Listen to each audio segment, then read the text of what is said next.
ఉత్తప్పుడు అంటే జర్ర వెనక ముంగటికి అయ్యేటోళ్ళు కావచ్చేమో గానీ ఎలక్షన్ల టైం కాబట్టి లీడర్లు పబ్లిక్ల పతార వెంచుకోనికే చిన్న ఛాన్స్ దొరికినా ఈడ్చిపెడతలేరు.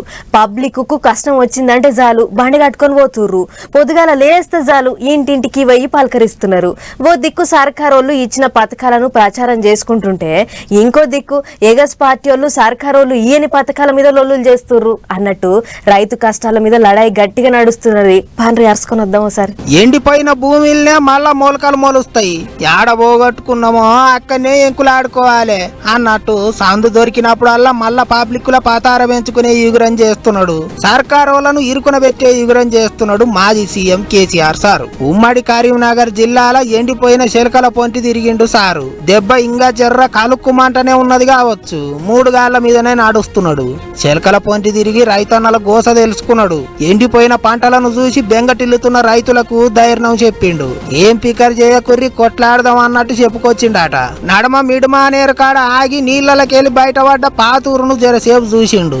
అటెనక మైకుల ముంగట ముచ్చట్లు చెప్పిండు. సర్కారోళ్ళు శాతగానట్య పని చేస్తున్నారు అన్నట్టు ఆడిపోసుకున్నాడు. ఎందుకంటే ఈ ప్రభుత్వం అనేకమైనటువంటి అడ్డగోలు హామీలు టెంప్ట్ చేసి పాపం మంచిగున్న వాళ్ళ నోట్లే మట్టి కొట్టింది. అన్ని మోసాలే. ఏ ఒక్క మాట కూడా నెరవేర్చలే. ఏ ఒక్క హామీ కూడా నెరవేర్చలే. మళ్ళా సిగ్గు లేకుండా మళ్ళీ ఇయ్యాలో 4-5 హామీలు ఇచ్చిరాడు. అది ఎవరిని ఉద్ధరించడానికో నాకు అర్థం కాదు. ఇక్కడ బాధాకరం ఏంటంటే నీటి నిర్వహణ సామర్థ్యం తెలియనటువంటి లత్కోర్లు రాజ్యం వెళ్తున్నారు కాబట్టి, అసమర్థులు చవట దద్దమ్మల రాజ్యంలో ఉన్నారు కాబట్టి ఇలా ఈ పరిస్థితి సంభవించింది. ఎందుకు వస్తుందండి ఈ పరిస్థితి? అంతేకాదు మొన్న సీఎం రేవంత్ సార్ మాట్లాడిన ముచ్చట్ల మీద కూడా కేసీఆర్ సార్ గరమైండు. 100 రోజులలో 200 మంది రైతులు చచ్చిపోయిన 200 పైచీలు కానీ నేను చెప్తే 48 గంటల్లోగా ఇవ్వండి, మేము వాళ్ళకు నష్టం ఇస్తామని చెప్పినారు. మేము 4 గంటలనే ఇచ్చినాం. ఈ లిస్టు 4 గంటలే. 4 గంటలనే ప్రభుత్వానికి చీఫ్ సెక్రటరీకి పంపించినాం. 209 మందిని పంపించినాం. దాని తర్వాత కూడా ఇంకో 5-10 జరిగినాయి. ఇప్పటికీ ఉలుకు లేదు, పరుకు లేదు, ఏం లేదు. ఇంకో దిక్కు కేసీఆర్ సారు శెలకలు పట్టుకొని తిరుగుకుంటా దుబ్బెత్తి పోస్తుండేటాలకు చెయ్యి పార్టీ మంత్రులు కూడా మరలబడి ముచ్చట్లు చెప్తున్నారు. వానలు లేక కరువు వస్తే కాంగ్రెస్ వాళ్ళకు లింక్ పెడుతున్నారు. గదేమన్నా ముచ్చట్నేనా అని శాపిస్తున్నారు. కరువు కాంగ్రెస్ వాళ్ళు చెప్పిందేనంటే నాకు అర్థం కాదు. మీరు అనుభవజ్ఞులు అనేక రకాల ప్రజాప్రాతినిధ్యం వహించినారు. ప్రకృతికి టీఆర్ఎస్ కాంగ్రెస్ కారణం కాదు. ఇలా మీరు కూడా కారణం ఉండలేదు. కానీ ప్రకృతి వాకరిత్యం జరిగినాడు. రాజకీయంగా మీరు ఒకవేళ భారతీయ జనతా పార్టీతో స్నేహపూర్వకంగా లేరన్నట్టయితే, తెలంగాణ ప్రయోజనాలు తెలంగాణ రైతులు నిజంగా కాపాడాలని మీ ఆలోచన ఉన్నట్టయితే, మేము కాంగ్రెస్ పార్టీగా కేంద్రం మీద ఒత్తిడి తేవడానికి ఒక ప్రణాళిక సిద్ధం చేస్తా ఉన్నాం. దయచేసి రండి. అటు పువ్వు పార్టీ వాళ్ళు కూడా రైతుల కష్టాల మీద లడాయి చేస్తున్నారు. జిల్లాల పొంటి లీడర్లంతా ఎటోలాటు రైతు దీక్షలు చేసిండ్రు. రైతులను అరుచుకోవాలి, ఆపది కాలంలో అండ ఉండాలి, నష్టపోయిన వాళ్ళకు పైసలు ఇవ్వాలి అన్నట్టు గరమైండ్రు. గిట్లా రైతుల చుట్టే తిరుగుతున్నది తెలంగాణ రాజకీయం. మేముండంగా గిట్లుండేనా అంటున్నారు కారు పార్టీ వాళ్ళు. మేమొస్తే గిట్లుండదు అంటున్నారు పువ్వు పార్టీ వాళ్ళు. జర ఆగురి అన్ని తీర్లు ఆదుకుంటాం అంటున్నారు సర్కారు వాళ్ళు. మరిగా రైతన్నలు ఎవరు దిక్కుంటారో చూసుకుంటా పోవాలి.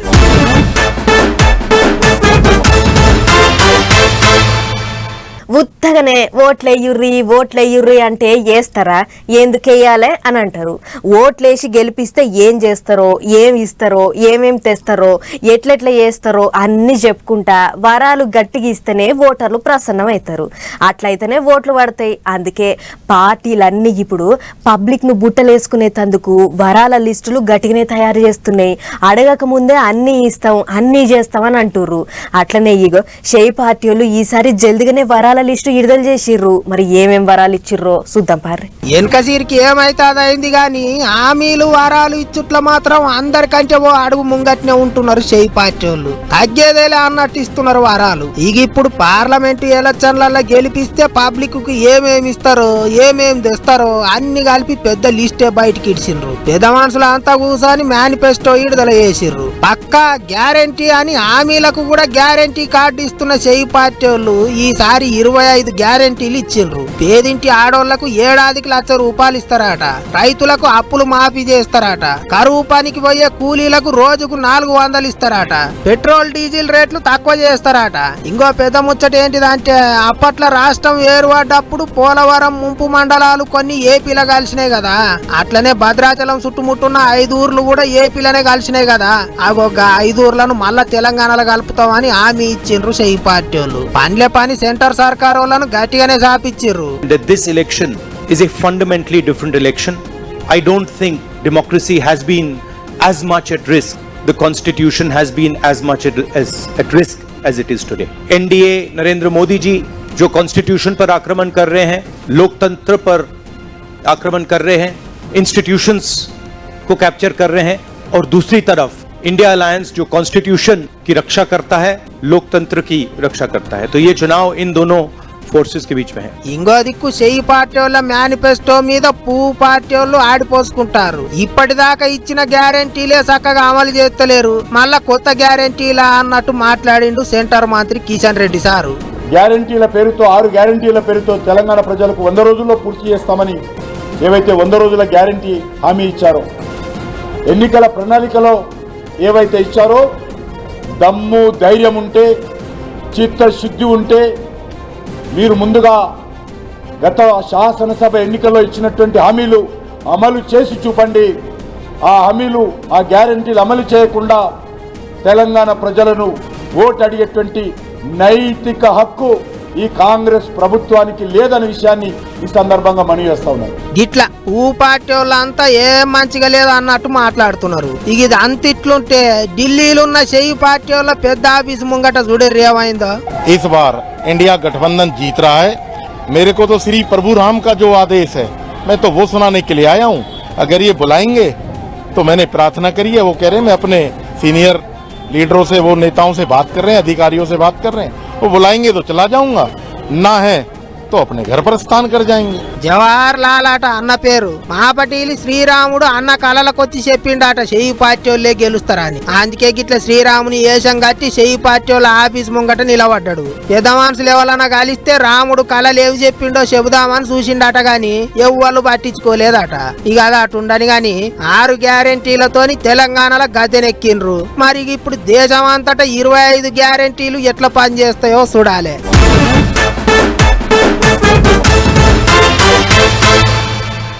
గేలాలేసినట్టే లీడర్లకు గేలాలేస్తున్నాయి పార్టీలు. లీడర్లు కూడా అధికారం ఎవరి చేతులుంటే వాళ్ళే ఆయమన్నోళ్ళు అన్నట్టు అటు దిక్కే పోతుర్రు. ఎగస్ పార్టీ వాళ్ళేమో కూలుస్తామని అంటుర్రు, సర్కార్ వాళ్ళేమో దమ్ముంటే ముట్టుకొని చూద్దాం అని అంటుర్రు. నడుమ లీడర్లు మాత్రం గోడ దుంకుతూనే ఉన్నారు. నెరి పట్నం లీడర్లు అయితే పాయరంగా పోయి షేయి పార్టీ వాళ్ళ సోపతి పడుతుర్రు. కార్ పార్టీ వాళ్ళే కాదు, పువ్వు పార్టీ వాళ్ళు కూడా చేతుల చేస్తుర్రు. పట్నంలో బలగం తక్కువైంది అనుకున్నారు కావచ్చు చెయ్యి పార్టీ వాళ్ళు. లీడర్లకు గ్యాలాలు గట్టిగా వేస్తున్నారు. ఎమ్మెల్యేలు, మాజీ ఎమ్మెల్యేలు ఎవ్వలని ఇడిచిపెడతలేరు. దొరికిన వాళ్ళను దొరికినట్టు ఇగ్గుతున్నారు, ఖాళీ చేస్తున్నారు, కలుపుకుంటున్నారని ఎగస్ పార్టీ వాళ్ళు ఎంత ఎత్తెత్తి పోస్తున్నా దినం ఎవళ్ళనో ఒకళ్ళను గ్యాలం వేసి గుంజుతున్నారు. ఇన్నొద్దులు కార్ పార్టీ లీడర్లు ఒకళ్ళెనక ఒకళ్ళు తోక పట్టుకొని పోయినరు చెయ్యి పార్టీలకు. ఇక ఇప్పుడు పువ్వు పార్టీ వాళ్ళు కూడా మెల్లగా అటు దిక్కే మల్లుతున్నట్టున్నది. ఇక చూడర్రే కుత్బుల్లాపూర్ లో ఇన్నొద్దులు పువ్వు పార్టీ వాళ్ళ పతార నిలబెట్టిన మాజీ ఎమ్మెల్యే కూన శ్రీశైలం గౌడు చక్కగా పోయి చెయ్యి పార్టీ వాళ్ళ కండువాగా అప్పుకున్నాడు. ఇక అందరి ఇండ్లకు పోయినట్టే కూన ఇంటికి కూడా పోయి మంతరిచ్చిరాట చెయ్యి పార్టీ వాళ్ళు. కండువాగా అప్పుకుంటూ దా అని పిలిచిండ్రాట. ఇక ఇప్పటికే మల్కాజ్గిరికి వెళ్లి పువ్వు పార్టీ వాళ్ళు ఎంపీ సీట్ ఇస్తారు కావచ్చు అని గట్టిగా ఆశ పెట్టుకున్నాడట శ్రీశైలం గౌడు. కానీ టికెట్ ఈటెలకు ఇచ్చటాలకు అలిగిండాట. పోయిన ఎలక్షన్లలో ఎమ్మెల్యేగా పోటీ చేస్తే మల్కాజ్గిరి నుంచి ఓట్లు గట్టిగానే పడ్డాయట. అయినా సుత పువ్వు పార్టీ వాళ్ళు పక్కకు పెట్టటాలకు మస్తు నారాజైందట కూన. పక్కకు పెడితే పెట్టిర్రేమో ప్రచారం కూడా చేయనిత్తలేరట. అది అట్లుండగానే కరెక్ట్ టైంకు సందు చూసి చెయ్యి పార్టీ వాళ్ళు దా దా అని పిలిచేటాలకు ఇక చక్కగా పోయి కండువా మార్చుకున్నాడు. మల్కాజ్గిరిలో చెయ్యి పార్టీ వాళ్ళని గెలిపించేందుకు తిప్పల పడతాడట. ఎట్టెట్ట ప్రచారం చేసేది, ఏమేం చేసేది, తోటి వాళ్ళని అంతా దోలుకొని పోయి ఇప్పటికే చెయ్యి పార్టీ వాళ్ళతో మీటింగులు పెట్టిండట.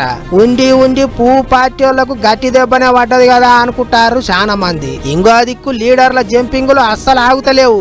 అదును చూసి అందరు అటు ఇటు దుంకుతూనే ఉన్నారు. మరి ఇక ఎలక్షన్లు ఒడిచేటప్పటికి ఇంకెంత మంది కండువాలు మారుస్తారో చూసుకుంటూ పోవాలి.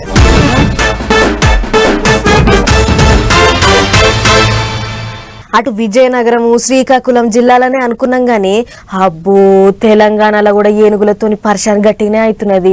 కొమరంభీం జిల్లాలో ఓ రౌడీ ఏనుగు చేయబట్టి పబ్లిక్ ఆగమాగం అవుతుర్రు అని చెప్పుకున్నాం కదా, అదిగా ఎటెటో తిరుక్కుంటా పోతున్నదట. కంటికి కనిపించిందల్లా తినుకుంటా అడ్డం వచ్చినోళ్లను ఆగం పట్టించుకుంటా పోతున్నదట. మరిగా దాని కథ ఎక్కడ దాకా వచ్చిందో ఎటు పోతుందో చూద్దాం పార్రి. ఏనుగంటే ఏనుగు కాదు పొర్రి, రౌడీ ఏనుగున్నది బిడ్డ. అటు పోతుంది ఇటు పోతుంది, ఎదురు పడ్డోళ్లను ఉరికిస్తున్నది, దొరికితే పానాలు తీస్తున్నది. అందుకే ఇక అడవి ఆఫీసర్లు రంగంలోకి దిగిర్రు. తప్పించుకొని తిరుగుతున్న ఏనుగును డ్రోన్లతోని ఎంకలాడిర్రు. ఇటు తెలంగాణ అడవి ఆఫీసర్లు అటు మహారాష్ట్ర అడవి ఆఫీసర్లు రెండు దిక్కులోళ్ళు తిప్పలు పడ్డారు. అట్లా ఇక చూడంగా కొమరంభీం జిల్లా పెంచుకల్పేట్ మండలం మురళిగూడ గుట్టకాడ షెట్ కింద ఎండ తగలకుండా నిలబడ్డదట. ఎటు పోతుందా ఏందా అని దాన్నే కనిపెట్టుకుని ఉన్నారట ఆఫీసర్లు. ప్రాణహిత నదికి దగ్గర పట్లనే తిరుగుతున్నదట. ఆయనత ప్రాణహిత దాటితే మహారాష్ట్ర దిక్కు పోయేటట్టున్నదట. ఇక అటే పోతది కావచ్చని ముందుగానే నదిల చేపల వలలు కంచెలు గించెలు అన్ని తీసేసిర్రట. అటు దిప్పి ఇటు దిప్పి గడ్చిరోలి అడవులకు తోలియాలని తిప్పల పడుతుర్రట అడవి ఆఫీసర్లు. ఇక 3 దినాల సంది కొమరంభీం జిల్లాల అడవుల పొంటున్న ఊర్లల్లా పబ్లిక్ కు కంటి మీద కునుకులేదు. పశువులు మేపనీకమైనా భయమే, షేన్కు పోయి కలుపు దిద్దామంటే భయమే, ఎప్పుడొచ్చి తొక్కిపోయేది తెలుస్తలేదు. అందుకే ఏనుగును ఎట్లనన్నా ఎలగొట్టేదాకా పబ్లిక్ అంతా పనులు బంద్ పెట్టుకుని అందరు ఇంటికానే ఉండుర్రి, వాటిగా షేన్ల కాడికి పోయి ఆగం కాకుర్రి అని ఆఫీసర్లు హెచ్చరిక చేసిర్రు. అంతేకాదు 144 సెక్షన్ కూడా పెట్టిర్రట. మరిగ ఏం చేస్తారు, ఎదురు పడితే మీదెక్కుతుంది. భయపెట్టనీకి కుక్కనో పిల్లో కాదాయే గజరాజు. అందుకే పానాల మీద తీపున్నోళ్ళెవ్వళ్ళు బయట తిరగొద్దని చెప్పిర్రట. మరిగా అది తిరిగి ఎటు పోతుందో ఏమో చూడాలి.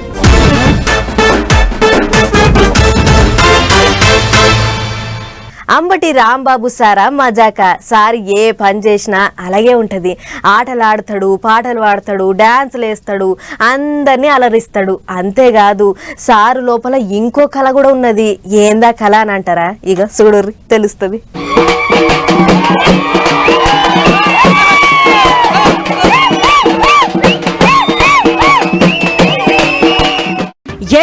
అది దెబ్బ చూస్తుర్రు కదా, మంత్రి అంబటి సారు డప్పు ఎంత ఊగ మీద కొడుతుండో. కళాకారులతో పోటీ పడి మరి దరువు వేస్తుండు కదా. శుక్రవారం నాడు సత్తెనపల్లిలో బాబు జగజీవన్ రావు జయంతి పండుగకు సారు పెద్ద సుట్టమోలు పోయిండు. పోయి విగ్రహానికి దండేసి నివాళులర్పించిండు. ఆ టెంక ఇగిట్ల పబ్లిక్ తోని కలిసిపోయి జర్రసేపు డప్పు కొట్టుకుంటా ఆడుకుంటా ఓటర్లకు గాలం వేసే ఇగ్రం చేసిండు. అసుంట జరుగుర్రి అన్నట్లుగా సైగ చేసి అందరినీ జర్రంత వెనకకు జరిపి మోక వెంచిండు.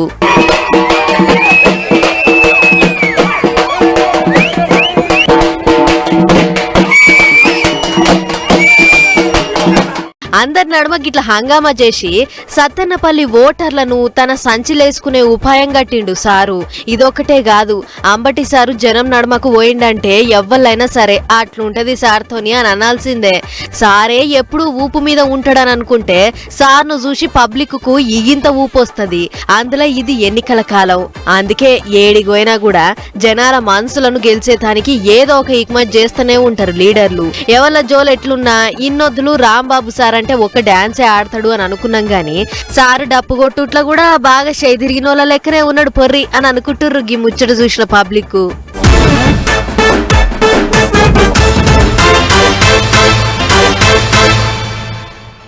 ఓట్లకు గడియలు దగ్గర పడ్డాయి. ఎన్నికల కోడ్ నడుస్తున్నది కాబట్టి ఏడ చెక్ పోస్ట్ల కాడ చూసినా మస్తు కిలోమీటర్ల కమానం కార్లు ఆగుతున్నాయి. అట్లా ట్రాఫిక్ లో నేను కూడా చిక్కుకున్నా. అప్పుడు అనిపించింది నాకు, ఈ పోలీసు వాళ్ళ ప్రతాపం అంతా సామాన్య జనాల మీదనే గాని పెద్ద పెద్ద లీడర్లు వస్తే గిట్లే కార్లు ఆపుతారా, చెకింగ్లు చేస్తారా అని. కానీ ఇప్పుడు ఈ వార్త చూసినాక చట్టానికి ఎవ్వళ్ళు చుట్టాలు కాదని అనిపిస్తుంది. కావాలంటే చూడుర్రి. Rule is rule for all అన్నట్టు ఎలక్షన్ల కోడ్ రూల్స్ అందరికి ఒకటే. లీడర్లైనా మనసొంటి మామూలు పబ్లిక్ అయినా లెక్కే. మంత్రులైనా ముఖ్యమంత్రులైనా ఉప ముఖ్యమంత్రి అయినా ఎంత పెద్ద లీడర్ అయినా ఎలక్షన్ల కోడ్ నడుస్తుంది కాబట్టి చెక్ పోస్ట్ల కాడ బండ్లకు బ్రేకులు కొట్టాల్సిందే. కారు డోర్లన్నీ తెరిచి లోపల ఏమేమి ఉన్నాయో అన్ని చూపియాల్సిందే. ఎవరిని ఇడిచిపెడతలేరు పోలీసోళ్ళు, ఎలక్షన్ల సంఘం ఆఫీసర్లు. ఎలక్షన్ల కోడ్ కూసిన కానించెల్లి తెలంగాణ అంతటా చెకింగ్లు గట్టిగా సాగుతున్నాయి. లీడర్లు గీడర్లు ఎవరు వచ్చినా బండ్లు ఆపుతున్నారు, బాజాప్తుగా చెకింగ్లు చేస్తున్నారు. ఆగో అయితేనే ఖమ్మం జిల్లా మదిర మండలంలో ఉన్న చెక్ పోస్ట్ కాడ ఉప ముఖ్యమంత్రి బట్టి విక్రమార్క సార్ కారుకు అడ్డం తిరిగారు ఎన్నికల సంఘం ఆఫీసర్లు. కారుకు వెనక డోరు తీస్తే పోలీసులు ఆళ్ల పనాలు చేసుకుంటుంటే సార్ బాటంట పోయేటోళ్లకు కార్ల కూర్చొని చేతులు ఊపిండు. పోలీసులు మాత్రం సీట్ల కింద వెనక డిక్కీలున్న సూట్ కేసులల్లా అన్నిట్లే చెకింగ్ చేశారు. కార్ల ఏం లేవని నిర్ధారించుకున్నాకనే ఉప ముఖ్యమంత్రి బట్టి సార్ కారును ముంగడికి పోనిచ్చారు. ఇట్టా సార్ కన్నా అయితే ఏం దొరకలేదు కానీ అక్కడక్కడ బాగానే దొరుకుతున్నాయి పైసలు. హైదరాబాద్ పట్టణంలో ఉన్న ఆసిఫ్ నగర్ ఏరియాలో 14 లక్షలకు మీద అబిడ్స్ ఎంజే మార్కెట్ కాడ చేసిన షేకింగ్ లో ఇంకో 21 లక్షలు అట్టా ఆడాడ దొరుకుతూనే ఉన్నాయి. కట్టలు పట్టుకుంటూనే ఉన్నారు. పట్టుకున్నట్టే అధికారులు నోట్ల కట్టలను సీజ్ చేస్తూనే ఉన్నారు. ఇక ఇదిట్టుంటే ఇటు అధికారులు కార్లు ఆపే పని ఇగింత జోలుగా చేస్తున్నారు. ఇప్పుడున్నోళ్ళు కాకుండా ఇగింత మందిని చెక్ పోస్ట్ల కాడ వచ్చిపోయేటి కార్లను బండ్లను చెకింగ్ చేసేందుకు అధికారులను పెట్టిలాట. ఇటు విజయవాడకెళ్ళబోతే ఇప్పటి వరకు ఏం తక్కువ 3 కిలోల బంగారం 4 కిలోల ఎండి దానిక సీజ్ చేసిరట అధికారులు. ముందు ఇగింత ఎక్కువనే పట్టుకుంటాం ఎవరు నిడిచేది లేదన్నట్టే చెప్పుకొచ్చిండు ఎన్టీఆర్ జిల్లా కలెక్టర్ ఢిల్లీ రావు సారు. ఇట్టా రోడ్ల పొంటి ఎమ్మెల్యేలు మంత్రులు ఎవరు కనబడ్డా బండ్లు ఆగబడుతున్నారు. బండ్లల్లో ఇంచు చెకింగ్ చేస్తూనే ఉన్నారు. అధికార పార్టీ వాళ్ళు ఎగస్ పార్టీ వాళ్ళు అన్న తేడా ఏం లేదు. అందరికి ఒకటే రూలు అన్నట్టే చెకింగ్లు చేస్తున్నారు. ఇప్పటి వరకు అయితే సప్పులు లేకుండా ప్రశాంతంగానే నడుస్తున్నది చెకింగ్ల కార్యంగాని చూడాలి. మరి ఓట్ల పండుగ వచ్చేటారకు చెకింగ్లు ఇంకెట్లా నడుస్తాయి ఏంది కథ అనేదిగా.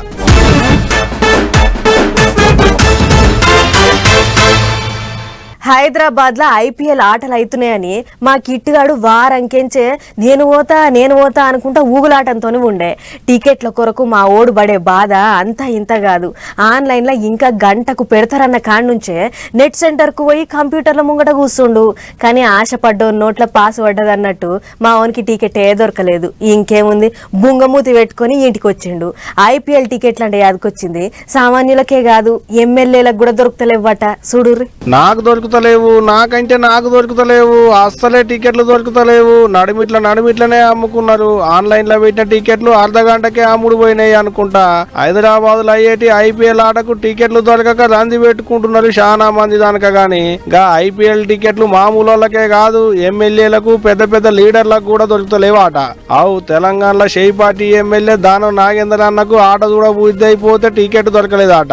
ఇది నేనంటున్న మాట కాదు అన్నే అంటున్నాడు. రాజీవ్ గాంధీ ఇంటర్నేషనల్ క్రికెట్ స్టేడియంలో 42 నుంచి 45 వేల మంది పట్టేటువంటి ఆ స్టేడియం వితిన్ 1 అవర్ లోపల మొత్తం సోల్డ్ అవుట్ అని పెట్టారు బోర్డు. అంటే 45,000 టికెట్లు 1 అవర్లో అమ్మగలుగుతామా? టికెట్లు అమ్ముడు పోయిన తర్వాత వీధుల మీద ప్రతి కార్నర్లో ఎట్లా అమ్ముతున్నారు, చెన్నై వీధుల మీద ఎట్లా అమ్ముతున్నారు, కాంప్లిమెంటరీ పాసులు ఎలా అమ్ముతున్నారు వీధుల మీద. 1,000 రూపాయల టికెట్ని 10,000కి అమ్ముతున్నారు, 6,000 టికెట్ని 30,000కి అమ్ముతున్నారు, కాంప్లిమెంటరీ టికెట్ని ఇక ఇష్టం వచ్చినట్టు రేటుకి అమ్ముతున్నారు. అంతేకాదు వచ్చే ఏడు ఎస్ఆర్హెచ్ టీంలో మన హైదరాబాద్ ఆటగాళ్లను ఆడనిస్తేనే పట్నంలో ఉన్న ఉప్పల్ స్టేడియంలో ఆటలు పెట్టాలన్నట. లేకుంటే పెట్టొద్దు అన్నట్టే మాట్లాడుకొచ్చిండు ఎమ్మెల్యే సారు. అంతేకాదు కూడదని ఎవరన్నా ఆటలు పెడతామంటే నడిమిట్లనే వచ్చి స్టేడియం ముంగట టెంట్ వేసుకొని కూర్చుంటా ఆటలు కాకుండా ధర్నా చేస్తా అన్నట్టే మాస్తు గారానికి వచ్చిండు. మా ప్రధానమైన డిమాండ్ ఏంటంటే ఈ క్రికెట్ లో అన్ని టికెట్స్ మరి బ్లాక్ లో అమ్ముతున్నారు, వాళ్ళని చర్య తీసుకోవాలి. ఈ సన్ రైజర్స్ హైదరాబాద్ లో రేపటి నుంచి ఆడబోయేటువంటి మ్యాచ్లు అన్ని మ్యాచ్లలో కూడా హైదరాబాద్ కు సంబంధించినటువంటి కనీసం ఎక్స్ట్రా ప్లేయర్స్ అని ఉండాలి కదా. హైదరాబాద్ కు సంబంధించిన ప్లేయర్స్ లేకపోతే మాత్రం నెక్స్ట్ మ్యాచెస్ లో మాత్రం మేము దాని మీద స్టేడియం కార్డుని ప్రొటెస్ట్ చేయాల్సి వస్తుంది. ఇట్టా ఎమ్మెల్యే సార్ ఒక్కడే కాదు పట్నంలో అయ్యేటి ఐపీఎల్ ఆట టికెట్ల ముచ్చట్ల ఇటు హెచ్సిఏ మాజీ పెబ్బ మహమ్మద్ అజారుద్దీన్ సార్ కూడా గట్టిగానే ట్విట్టర్ గుట్లే రాసుకొచ్చిండు. టికెట్లే కాదు ఇంకా శానా తిప్పలున్నాయి స్టేడియంలా అన్నట్టే రాసిండు. ఇగో ఇట్టా ఐపీఎల్ టికెట్ల మీద పెద్ద లొల్లే అవుతుంది. మరి చూడాలే అన్నట్టే దానం నాగేందర్ అన్న వచ్చే ఏడు ఆటకు అడ్డం పడతాడా? ఈ మాటలన్నీ ఇప్పటి వరకేనా నెడిదిగా.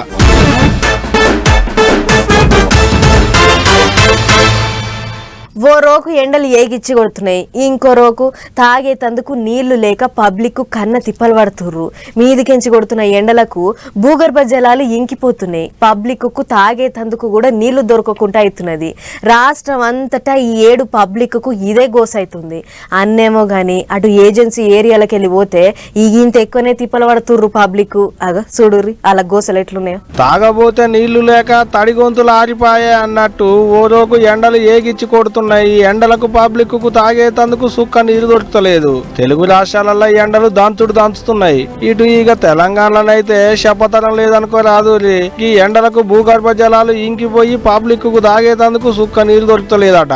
అందుట్లో ఏజెన్సీ ఏరియాలకెళ్ళ పోతే వచ్చే పానం పొయ్యే పానం అన్నట్టే ఖాళీ బిందెలు పట్టుకొని నీళ్ల కొరకు అడవి బాడబడుతున్నారు ఆదివాసీ అక్క చెల్లెళ్ళు. ఊరవతలున్న గిరక బావుల కాడికి పోయి ఇగో ఇట్ట బిందెల నిండా నీళ్లు పట్టుకొచ్చుకుంటున్నారు. అసలే వాటర్ లేదు, అది కరెంట్ ఉంటేనే ఇక్కడ వాటర్, లేకుంటే ఏం లేదు. ఇక్కడ వేరే అవతల కూడా పోయి బోర్ నుంచి తీసుకొస్తారు. బావి అక్కడ ఉంది, మన చేన్లలో బావి ఉంది, బావి నుంచి తీసుకొస్తారు. అధికారులను అడిగితే చేస్తామంటారు, మళ్ళీ ఫోన్ చేస్తే ఆవంటారు, మళ్ళీ రేపు వస్తామంటారు, మళ్ళీ రానే రారు. ఇక్కడ ఇట్ట ఆదిలాబాద్కి వెళ్ళబోతే అడవి ఏరియాలలో ఉండేటి ఊళ్ళ పబ్లిక్ పడేటి తిప్పలు చిన్నగా లేవు. అగ చూడోలి ఆడ మగ పిల్ల జల్ల ముసలి ముతక అందరు బిందెలు క్యాన్లు పట్టుకొని ఎట్ట నీళ్ల కొరకు గిరక బాయిల కాడికి తవ్వ పట్టిర్రు. డబ్బలకు తాళ్లు కట్టిర్రు, బాయిలకు ఇడిసిర్రు, నీళ్లు చేదుకొని బిందెలలో పోసుకుంటున్నారు. పాపంకి అక్కకు ఎండకు గొంతెండిపోయినట్టున్నది చూస్తుంటే. అందుకేనేమో క్యానే లేపి గొంతు దడుపుతున్నది నీళ్లతోని. ఒక్క మనుషులకే కాదు, గొడ్డు గోదకు కూడా గొంతులు దడుపుకునేందుకు నీళ్లు కరువైనాయి ఆట. అయ్యో అయ్యో అయ్యో, ఎవడు చేసిన పాపం, ఎవడు చేసిన ఘోరం. కూటి కోసం కోటి తిప్పలన్నట్టు ఈ ఆదిలాబాద్ ఏరియాకి వెళ్ళబోతే నీటి కోసం కోటి కష్టాలు పడుతున్నారు అక్కడోళ్ళు. ఎన్నడు తీరుతాయో గీళ్ళ బాధలు, వీళ్ళ బతుకులు ఎన్నడు మారుతాయో చూడాలి. గాని ఇట్ట బిందెలు పట్టుకొని శలకల పొంటి నీళ్ల కొరకు తారాడుతుంటేనే పానం దస్తూ ఉంటుంది.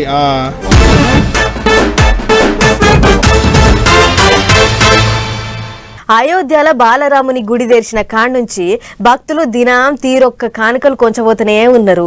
ఏ కానుకను చూసినా ఓ ఇచ్చంత్రం లెక్కనే ఉంటున్నాయి. ఇక అట్లనే ఇప్పుడు ఇంకో ఇల్వ కళ్ళ కానుక రామయ్య పాదాల కడికి చేరబోతున్నదట. మరి ఇంతకది ఎసొంటి కానుక, దేంతో తయారు చేసిర్రనేది ఒక్కసారి చూసేద్దాం పారు. అయోధ్య బాలరామునికి కొంచబోయే కానుకలు రోజుకిన్ని ఎక్కువే అవుతున్నాయి. ఇదివరకే శీతం భక్తులు రికార్డులకెక్కే కానుకలు గుడికి ఇచ్చిర్రు. అట్లుండగానే ఇప్పుడు ఇంకో బంగారు కానుక చేరబోతుంది. చెన్నై పట్టణంలో ఉండే ఉమ్మిడి బంగారు దుక్నపోళ్ళు రామయ్యకు పెద్ద కానికే కొంచెం ఎగిరం చేసిర్రు. బంగారపు పేజీల మీద రామచరిత మానస్ను రాసిర్రు. శ్రీరాముని పట్టాభిషేకము, సుందరాకాండ, అంజన్న స్వామి రామయ్యకు ఎట్లా ఆసరయిండు ముచ్చట్లన్నీ బంగారపు పేజీల మీద రాసిండ్రు. ఒక్కో కమ్మ మీద చుట్టూత రామ్ రామ్ అని రాసి అట్లా 522 బంగారు కమ్మలతోని పుస్తకంను తయారు చేసిర్రట. 8 నెలలు తిప్పలబడి బొమ్మలు గీసుకుంటా రంగులద్దుకుంటా ఒక్కో కమ్మను మంచిగా చెక్కిర్రు. రాముని బొమ్మలు, పూల బొమ్మలు ఎంతో ఓపికతోని చెక్కిర్రట. మొత్తం పుస్తకం అంతా కలిపితే 147 కిలోల బరువు ఉన్నదట. కమ్మలకు బంగారు పూత ఉయ్యనీకే దగ్గర కిలో బంగారం దాకా కరిగిచ్చిర్రట. ఒక్కో కమ్మ ఏదన్నా అయినా కూడా చినిగిపోకుండా ఉండేటట్లు మందంగా చేసిర్రట. దుకాణం కాడికి బంగారం కొనటానికి వచ్చేటోళ్ళు ముందుగల గీ పుస్తకం కాడ మొక్కే లోపలికి పోతారట. మస్తు పాయరంతో భక్తితో చేసిన గీ పుస్తకాన్ని శ్రీరామనవమి నాడు కొండపోయి బాలరామునికి అప్పజేస్తారట. ఏమైనా రామయ్యకొచ్చే కానుకలే కానుకలు పొర్రి అని అనుకుంటుర్రు గీ ముచ్చట చూసిన పబ్లిక్.